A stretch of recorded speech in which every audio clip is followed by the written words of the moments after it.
Asia Siowo! Witajcie! Dziś pokażę Wam, jak zrobić anioła z papieru. Szczegółową listę wszystkich potrzebnych przedmiotów znajdziecie w opisie tego filmu. Kartkę A4 składam na pół. Rozcinam wzdłuż zagięcia. Obydwie kartki składam w harmonijki.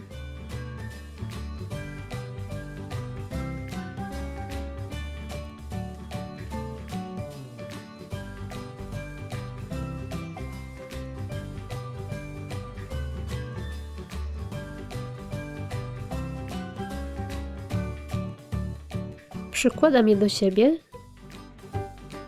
i składam na około 3/4 wysokości.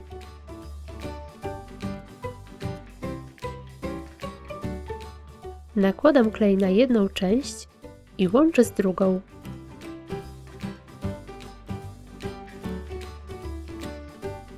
Przez bombkę przeciągam igłę z nitką.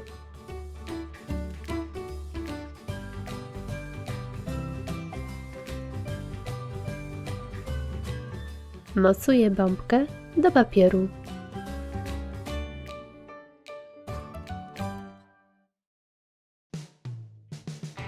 I gotowe! Takiego aniołka możecie powiesić w oknie czy na choince. Do jego zrobienia użyłam kartki A4, ale możecie oczywiście użyć mniejszej lub większej kartki. Serdecznie zapraszam na kolejne filmiki. Pozdrawiam! Pa, pa!